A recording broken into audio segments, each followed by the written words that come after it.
Sky की new interesting exciting video में आप सभी लोगों का स्वागत है। मेरा नाम है सुधीर और बात करेंगे इस वीडियो में हम Nifty and bank Nifty option chain के बारे में उसको समझने की कोशिश करेंगे। अंडरस्टैंड करेंगे कि कल की एक्सपायरी किस लेवल पे हो सकती है और आपके जो लेवल्स थे वो कौन से इंपॉर्टेंट रहेंगे। यहाँ पे इस चीज़ को हम समझने की कोशिश करेंगे। तो जल्दी से चलते हैं ऑप्शन चेन डाटा पे, देखते हैं और समझते हैं।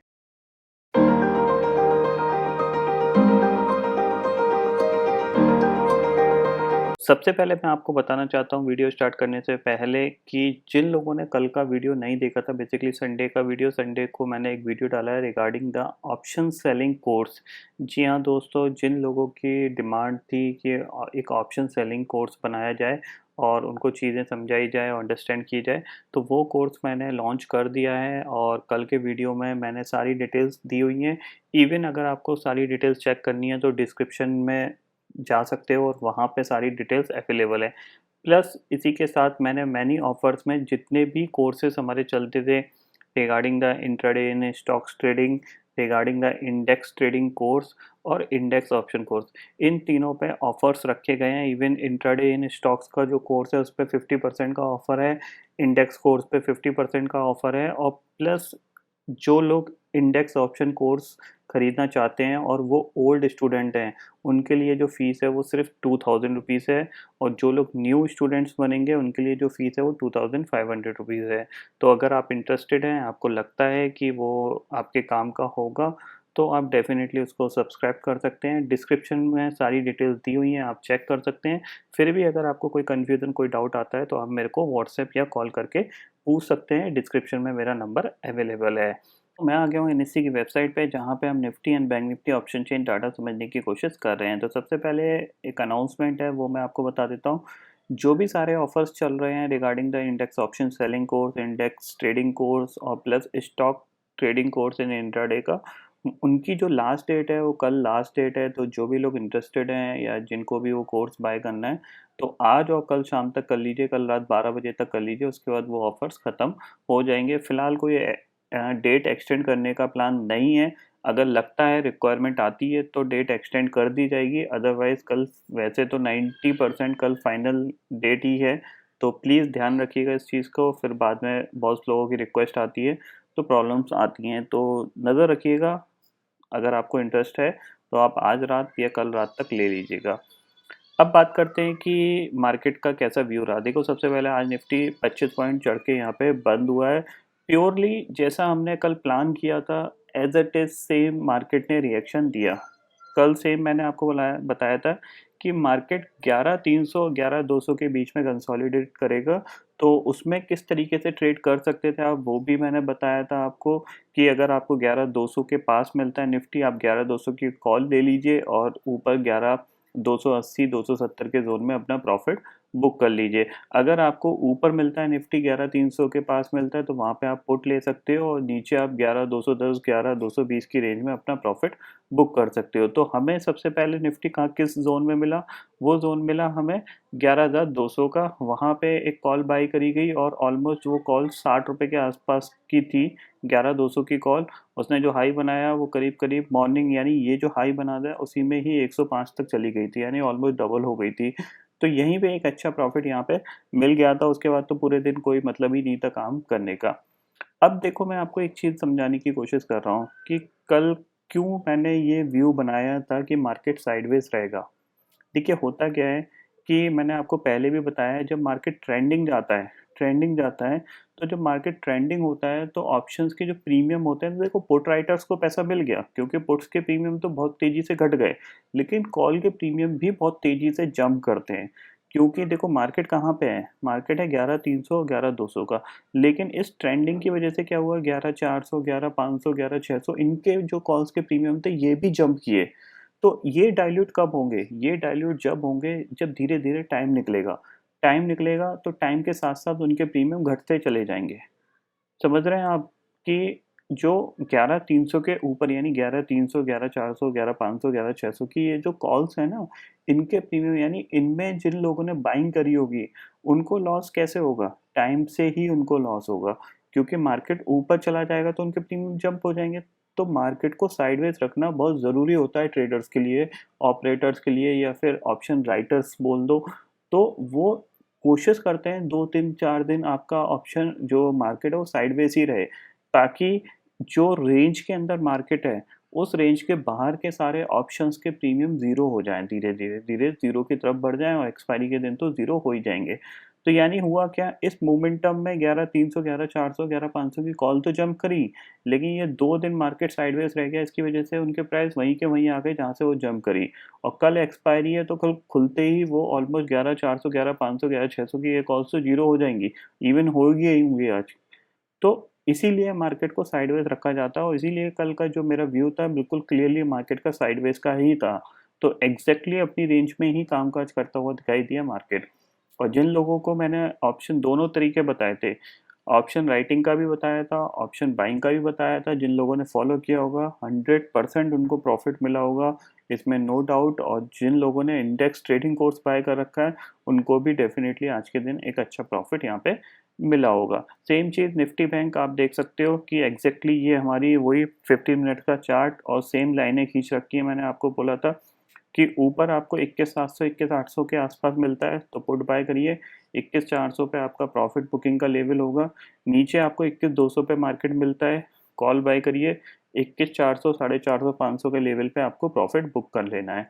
तो आज आप देख रहे हो ये 21,200 पे मिला, थोड़ा सा नीचे गया था आपका 50 पॉइंट तक, लेकिन बैंक निफ्टी है वॉलेटाइल रहता ही है, तो उसके बाद इसने रिकवरी दिखाई और हाई आपका बन गया 21,470 का प्रॉफिट बुकिंग हो गया। यहाँ पे मैंने एक कॉल ली थी, वो ली थी 21,300 की, प्राइस था 140 और जो जब ये हाई बना था तो 258 पे मैंने उस पे अपना प्रॉफिट बुक कर लिया था। यही मेरी आज की सिंगल ट्रेड थी।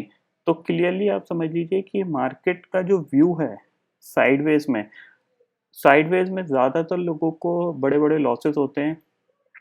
इसके पीछे का जो रीज़न होता है लॉसेस का, वो मैं आपको बता देता हूँ। जब मार्केट साइडवेज होता है ना, तो आपका जो दिमाग का रिएक्शन होता है, वो बहुत तेज़ी से बदलता है। आप जब ये गिरावट देख रहे होंगे, जब ये बैंक निफ्टी धीरे-धीरे तोड़ के नीचे चलता जा रहा था धीरे-धीरे, क्योंकि ये 15 मिनट की कैंडल्स हैं अभी, अगर मैं इस कैंडल को छोटी कर दूँगा, तो आपको ऐसा लगेगा कि मार्केट नीचे की तरफ जाने की कोशिश कर रहा था। देखो, ये आप देख रहे हो? यहाँ से ये गिरा, शार्प सेलिंग आई, फिर ये नीचे तक इसने ऑलमोस्ट लो बना दिया। कितना 21 या 175, फिर थोड़ी-सी रिकवरी आई, फिर इसने लो बना दिया है। तो ऐसा लगता है कि यहाँ पे कि मार्केट तेज़ी से नीचे गिरने के लिए तैयार हो रहा है। फिर सडनली आपको, तो यहाँ पे आप क्या करोगे? एक शॉर्ट का व्यू बनाने की कोशिश करो। फिर सडनली मार्केट रिकवर होके ऊपर चला जाता है। तो यहाँ पे आपका क्या मूड बनता है कि यार तेज़ी करनी चाहिए क्योंकि रिकवरी आ रही है। फिर सडनली मार्केट तेज़ी से नीचे आला चला जाता है। फिर आपको ऐसा लगता है कि नहीं यार गिरेगा ही, नीचे लो की तरफ भागेगा। तो ऐसे में क्या होता है, लोग बार-बार option buy sell, buy sell, buy sell, कभी पुट बाय करेंगे, कभी कॉल बाय करेंगे, कभी पुट बाय करेंगे, कभी कॉल बाय, जिसकी वजह से क्या होता है उनको बड़े-बड़े लॉसेस हो जाते हैं। क्योंकि अगर यहाँ पे आप कॉल बाय करोगे तो इस डिप में उस कॉल के प्राइस काफ़ी तेज़ी से गिर जाएँगे। ठीक है? फिर आपका यहाँ पे व्यू चेंज होगा क्योंकि आप लॉस में हो गए हो, तो आपको लगेगा कि यार मार्केट गिरेगा ही, तो मैं पुट बाय कर लेता हूँ। पुट बाय करोगे, मार्केट यहाँ से रिवर्स दिखा देगा। तो ऐसी कंडीशंस में ज़्यादातर लोगों को बड़े लॉसेस होते हैं। अगर मैं अपने एंटायर करियर की बात करूँ, मुझे जब भी बड़े लॉसेस हुए थे, वो ऐसे ही सिनेरियो में हुए थे जब मार्केट कंसोलिडेट करता था, क्योंकि कंसोलिडेशन में आप प्रिडिक्ट नहीं कर पाते मार्केट एक्चुअल में क्या करना चाह रहा है। आपको लगेगा, आपका एकदम से व्यू आएगा कि मार्केट तेज़ी करने की सोच रहा है, लेकिन आप तेज़ी करने जाओगे, तुरंत मार्केट वहाँ से रिवर्स कर जाएगा। आपको एकदम से लगेगा कि मार्केट मंदी कर रहा है, तो आप मंदी करने जाओगे, मार्केट वहाँ से तुरंत रिवर्स। आप सोचो ना, ये एक कैंडल, ये आप देखो, ये एक कैंडल, ये देखो, ये एक कैंडल आपको दिख रही है कितने पॉइंट की है? 21,228 से, और ये इसने हाई बनाया कितना, 21,416 की, यानी ऑलमोस्ट 200 पॉइंट की कैंडल है, 200 पॉइंट की। आप सोचो अगर गलती से किसी ने यहाँ पे पुट ले रखी होगी और ये इस कैंडल में ही उसको कम से कम 100 से 100 200 पॉइंट का डाइल्यूशन देखने को मिल गया होगा। 110 120 पॉइंट उसकी पुट तेजी से गिर गई होगी। तो एक ही बार में उसको इतना बड़ा फटका लग गया। और उसके बाद थोड़ा-सा ऊपर गया, फिर मार्केट वहीं आके ट्रेड करने लग गया, ये देखो आप। तो आपको कंसोलिडेशन को समझना पड़ेगा कि कंसोलिडेट मार्केट ज़रूर करेगा, और कंसोलिडेशन का समझने का तरीका सबसे अच्छा ये होता है कि अगर 2 दिन मार्केट ट्रेंडिंग हो जाए, आप तीसरे दिन काम मत करो और वेट करो मार्केट के कंसोलिडेट करने का। जब मार्केट कंसोलिडेशन में आ जाए उसके बाद आप ऑप्शन सेल करके काम करो, या फिर उन लेवल्स को मार्क कर लो जिन लेवल पे आपको ऑप्शन बाय करना है। जैसे मैंने आपको कल बताया था कि 21,200 पे मिलता है तो कॉल बाय कर लीजिए, और 21,600-700 की रेंज में, इवन 21,800 की रेंज में मिलता है तो आप पुट बाय कर लीजिए। तो उनके सारे मैंने आपको लेवल्स भी बताए थे, किस लेवल पे आपको प्रॉफिट बुक करने हैं। अगर वीडियो नहीं देखा है तो कल का वीडियो जाके देख लीजिए। अब बात करते हैं कल की एक्सपायरी की। तो कल की एक्सपायरी किस लेवल पे हो सकती है? देखिए, मैक्सिमम चांस है कल की एक्सपायरी 11,200 और 11,300 के बीच में ही होगी। इसके पीछे दो लॉजिक हैं। जैसा कि मैंने आपको कल बताया था कि 2 दिन मार्केट साइडवेज क्यों रह सकता है, क्योंकि देखो फ्राइडे की छुट्टी है। अगर आज मार्केट साइडवेज रहा, कल मार्केट साइडवेज रहा, फ्राइडे छुट्टी, सैटरडे छुट्टी, संडे छुट्टी, यानी 5 दिन का जो टाइम वैल्यू होगी अगली सीरीज की, उसका फ़ायदा ट्रेडर्स को बहुत अच्छा मिलने वाला है। और आप देख सकते हो यहाँ पे कि अगर मैं दोनों साइड, आपको लाल लाल दिखाई दे रहा है, इवन अगर मैं अगली सीरीज की बात करूँ, ये देखो, दोनों साइड यहाँ पे भी आपको लाल लाल ही दिखाई दे रहा है। समझ रहे हैं आप? यानी अगली सीरीज की भी अगर किसी ने 11,200 और ये 11,300 की कॉल बेच रखी हुई है, उसको भी यहाँ पे कुछ ना कुछ प्रॉफिट मिला है। 11,200 की प्रॉफिट पुट बेच रखी हुई है, उसको भी कुछ ना कुछ प्रॉफिट मिला है। तो ये बेनिफिट है। और कल का ट्रेडिंग सेशन, उसके बाद 3 दिन की छुट्टी के बाद ये जो ऑप्शंस खुलेंगे ना, और यहाँ पे 15-15 रुपए का डाइल्यूशन हो जाएगा। तो ये समझ लीजिए यहाँ पे जो ऑप्शन राइटर्स हैं उनके लिए एक सिंपल सी चीज़ है, एक अच्छा माहौल है फिलहाल 4-5 दिन का। और फिर मंडे को इवेंट भी है बैंक निफ्टी से रिलेटेड। तो इवेंट में होगा क्या, मार्केट थोड़ा सा वॉलेटाइल होगा, वॉलेटाइल होने के बाद वहीं पे जाके क्लोज हो जाएगा जहाँ पे ओपनिंग हो रही थी उसकी, यानी ऊपर जाएगा, नीचे जाएगा, और फिर कहीं ना कहीं बीच में जाके क्लोज हो जाएगा। तो वो चीज़ का जो व्यू है वो इस तरीके से रखा गया है। लेकिन समझते हैं कल कहाँ पे एक्सपायरी हो सकती है, उसको क्लियरली देखते हैं ऑप्शन चेंज में। तो देखो, 11,200 की पुट आपको क्लियरली दिख रहा है, 34,76,000 का ओपन इंटरेस्ट खड़ा हुआ है, जो कि देखा जाए तो सब सेकंड हाईएस्ट ओपन इंटरेस्ट है, क्योंकि 11,000 पे आपका 40 लाख का ओपन इंटरेस्ट है। 11,000 पे जो ये जो पुट है, ये ऑलमोस्ट खुलते ही कल सुबह जीरो हो जाएगी, एक आध पे रुपये पे खुलेगी। इसका 31 का प्रीमियम है। अगर मार्केट थोड़ा सा ऊपर खुलता है तो ये भी करीब 20 के आसपास खुलेगी। 11,300 की कॉल की बात करते हैं तो यहाँ पे आप देख सकते हो कि 36,89,000 का ओपन इंटरेस्ट खड़ा हुआ है। तो 11,300 को पार करना थोड़ा सा मुश्किल है। यहाँ पे ये क्लियरली समझ में आ रहा है। 11,350 और 11,400 पे, तीनों पे ज़बरदस्त कॉल राइटिंग हो रही है। इवन 11,250 पे भी आपको कितना 18,18,000 का ओपन इंटरेस्ट दिख रहा है, और प्लस 11,250 की पुट पे आपको कितना दिख रहा है, 10 लाख का ओपन इंटरेस्ट। तो कहीं ना कहीं मार्केट सेम इसी रेंज को ही फॉलो अप करने की कोशिश करेगा, 11,200 और 11,300। तो जैसा कि मैंने आपको कल बताया था कि 11,200 के नीचे की पुट्स और 11,300 की कॉल्स आप बेच सकते हो। ये आपको प्रॉफिट बना के दे दी होंगी। जिन्होंने आज बेची होंगी सुबह सुबह, उनको डेफिनेटली कुछ ना कुछ प्रॉफिट मिल रहा होगा, और जिन्होंने बेच के रख रखी होंगी तो कल सुबह उनको काफ़ी मैक्सिमम प्रॉफिट मिल जाएगा। अपना जो प्रॉफिट है 10-11 बजे तक बुक कर लीजिएगा और अपना साइडवेज हो जाइएगा। ये क्लियरली व्यू है। बैंक निफ्टी में भी सेम कहानी है कि बैंक निफ्टी की जो, अगर हम ऑप्शन चेन को समझने की कोशिश करते हैं तो देख लेते हैं एक बार। ये देखो, बैंक निफ्टी 21,000 के लेवल पे ऑलमोस्ट 10.5 लाख का ओपन इंटरेस्ट दिख रहा है क्लियरली, यानी 21,000 कल के ट्रेडिंग सेशन में टूटने के चांसेस कम है। काफ़ी हाईएस्ट ओपन इंटरेस्ट है पुट साइड पे। 21,200 की बात करते हैं तो 7.5 लाख का ओपन इंटरेस्ट है। 21,300 की बात करते हैं तो 5 लाख का ओपन इंटरेस्ट है। 21,200 21,300 पे कॉल राइटर्स जो हैं वो बहुत ही कम है, क्लियरली दिख रहा है यहाँ पे। 21,400 पे बात करते हैं तो यहाँ पे भी ऑलमोस्ट 2.5 लाख का ओपन इंटरेस्ट है, और 21,500 पे कितना है, 8,68,000 का ओपन इंटरेस्ट क्लियरली दिख रहा है। तो कहीं ना कहीं जो बैंक निफ्टी कल एक्सपायर हो सकता है वो 21,300 से लेके 21,500 के बीच में एक्सपायर हो सकता है। अगर इसी जोन के अंदर बैंक निफ्टी ओपन होता है तो आपको 21,500 पे कॉल राइटर्स ऐड होते हुए दिखाई देंगे। 21,200, 21,100 और 21,000 के लेवल पे आपको पुट राइटर्स ऐड होते हुए दिखाई देंगे। तो सेम रेंज बैंक निफ्टी की कल के लिए है। ये जो रेंज है यही आपको कि 21,200 के आसपास बैंक निफ्टी सपोर्ट लेता हुआ दिखेगा, और 21,500 के आसपास आपको रेजिस्टेंस लेता हुआ दिखाई देगा। तो यही 300 पॉइंट के, 400 पॉइंट की रेंज के अंदर बैंक निफ्टी काम कर सकता है। मुझे नहीं लगता कि कल कोई चांसेस हैं कि ब्रेकआउट या ब्रेकडाउन आएगा। अगर टेम्पररी या रेंज ब्रेकआउट होती है तो अभी आप कॉन्ट्रा ट्रेड ही लीजिएगा अपना स्टॉप लॉस लगा के। ये चीज़ आप क्लियरली समझ लीजिए। नीचे जाता है तो आप कॉल ही लीजिएगा, जो स्टॉप लॉस रहेगा उसको प्लीज़ लगा लीजिएगा। और एक्सपायरी का दिन है तो एक्सपायरी के दिन में प्रीमियम बहुत तेज़ी से घटते हैं और बढ़ते हैं, तो उस वॉलेटिलिटी को प्लीज़ थोड़ा-सा हैंडल करिएगा और अपना स्टॉप लॉस ज़रूर लगा के ट्रेड करिएगा। अगर हम ग्लोबल मार्केट की बात करें तो डाउ फ्यूचर को देख लेते हैं। यहाँ पे दिन में ये काफ़ी ज़्यादा वॉलेटाइल हो रहा था, एक बार तो 400 पॉइंट नीचे था।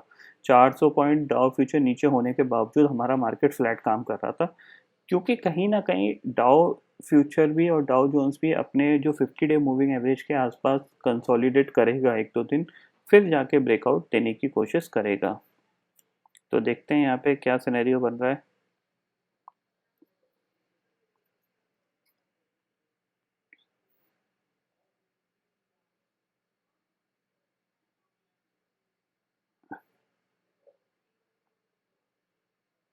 देखो 61 पूरा रिकवर हो गया ऑलमोस्ट। मैं दिखाता हूँ आपको ये दिन में कितने पॉइंट, ऑलमोस्ट ये 400 पॉइंट नीचे था। आप देख रहे हो ये जो वॉलेटिलिटी, ये ऊपर खुला, खुलने के बाद से ये गिर के इसने 27,050 का लो बनाया, उसके बाद ये ऑलमोस्ट पूरा रिकवर हो गया।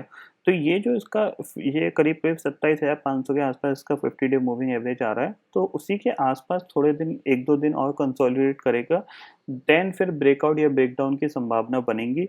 अगर ब्रेकडाउन नीचे की तरफ जाना है इसको, तो यहाँ से ये बहुत ही अच्छा सिनेरियो है इसके लिए। देखो कल भी इसने नीचे से रिकवरी दिखा दी थी, आज भी रिकवरी दिखा रही थी, तो इट इंडिकेट्स कि ये नीचे जाने में इतना इंटरेस्टेड नहीं है, क्योंकि जो सेलर्स आएंगे वो इस लेवल से, मतलब ये लेवल बहुत अच्छा है इसको नीचे ले जाने के लिए। जिन लोगों को शॉर्ट करना है तो ये लेवल बहुत अच्छा है नीचे ले जाने के लिए। तो वो चीज़ है। और नीचे कंफर्मेशन कब मिलेगा, जब ये 26,900 के नीचे ट्रेड करने लगेगा। 27,000 के नीचे ये काफ़ी, मतलब कह सकते हो इसने काफ़ी अच्छा इंपॉर्टेंट रोल दिखाया था कि 27,000 के नीचे सिर्फ ये 2 दिन क्लोजिंग दिखाई और फिर तुरंत ऊपर आ गया। तो 26,900 के नीचे दोबारा से वीकनेस स्टार्ट होगी, अदरवाइज ये यहाँ पे थोड़ा सा कंसोलिडेट करेगा और फिर कहीं ऊपर की साइड ब्रेकआउट देने की कोशिश करेगा। ऐसा मैं सोच रहा हूँ। ज़रूरी नहीं है ऐसा होगा, लेकिन ऐसा मैं सोच रहा हूँ कि इस सीरीज़ में ऐसा होगा, क्योंकि जो इलेक्शन है, यूएस इलेक्शन अराउंड 3 नवंबर 4 नवंबर के आसपास है, तो उसके पहले एक मार्केट मोमेंटम दिखा सकता है। अब हमने ये मोमेंटम देखा था, यहाँ पे भी प्रॉफिट बुकिंग आई है, तो एक मोमेंटम बन सकता है ऊपर की तरफ 29,000 या लाइफ टाइम हाई की तरफ। तो ऐसा मैं सोच रहा हूँ। नीचे जाएगा तो नीचे जाने के लिए कुछ ना कुछ रीजंस होने चाहिए, वो रीजंस अगर होंगे तो नीचे जाएगा, अदरवाइज मार्केट धीरे धीरे ऊपर ही जाने की कोशिश करेगा। और दोबारा से स्टिमुलस वगैरह इन सब के अनाउंसमेंट आना स्टार्ट हो गए हैं, तो इनके सिंपल ही चीज़ें, लिक्विडिटी से जब मार्केट चल रहा है तो लिक्विडिटी मार्केट को ऊपर ही ले जाने की कोशिश करेगी, तो हमारा मार्केट भी ऊपर जाने की कोशिश करेगा। तभी आप देखते हो नीचे से इतनी शार्प रिकवरी आती है एकदम से। 10,800 से देखा आपने 2 दिन में निफ्टी 500 पॉइंट भाग गया, बैंक निफ्टी 1200 पॉइंट भाग गया। तो ये चीज़ होती है, क्योंकि कहीं न कहीं मार्केट में नीचे जो लोग बैठे हैं, इंतज़ार कर रहे हैं कि मार्केट गिरे और हम खरीदें, तो उनमें से कुछ लोग ऐसे भी होते हैं जिनको 11,000, 11,200, 10,800 के लेवल पे खरीदना होता है, तो तुरंत बाइंग आती है। तो वो चीज़ है। अब बाकी देखते हैं मार्केट है कहाँ जा सकता है, पता नहीं, लेकिन ऐसा मैं प्रेडिक्ट कर रहा हूँ। तो ये है कंडीशन, फिलहाल आपकी 50 पॉइंट डाउन काम कर रहा है और देखेंगे कैसा रह सकता है सेशन। मेरे को जहाँ तक एक्सपेक्टेशंस ये है कि ये भी आज कंसोलिडेट ही करेगा। यहाँ पे कल भी कंसोलिडेशन था। फर्स्ट सेशन में आपको प्रॉफिट बुकिंग देखने को मिली, यानी एक डाउन साइड देखने को मिली। सेकंड सेशन में आपको रिकवरी देखने को मिली, तो आज भी ऐसा ही है। कहीं ना कहीं ये यहीं खुलेगा। हो सकता है फर्स्ट सेशन में आपको ऊपर जाता हुआ दिखाई दे, सेकंड सेशन में गिरता हुआ दिखाई दे, या फर्स्ट सेशन में आपको नीचे गिरता हुआ दिखाई दे, सेकंड सेशन में आपको रिकवरी आती हुई दिखाई दे। तो कल का जो प्लान है वो सेम है एज इट इज। जो कल का प्लान था वह वही कल का प्लान है। बस कल एक्सपायरी का दिन है, तो ऑप्शन से अगर आप खेलते हो तो बहुत ही सोच समझ के स्टॉप लॉस के साथ खेलिएगा, क्योंकि ज़ीरो होने में देर नहीं लगती। ये चीज़ आप क्लियरली समझ लीजिए। तो आई होप दोस्तों ये पर्टिकुलर डाटा आपको समझ में आ गया होगा। दोस्तों फिलहाल इस वीडियो में इतना ही है। आई होप ये वीडियो आपको पसंद आएगा। वीडियो पसंद आता है तो लाइक और शेयर ज़रूर करिएगा और चैनल को जो सब्सक्राइब कर लीजिए, क्योंकि मैं सभी लेके आता रहूँगा हर दिन आपके लिए नए नए वीडियो। इसी के साथ शुक्रिया दोस्तों।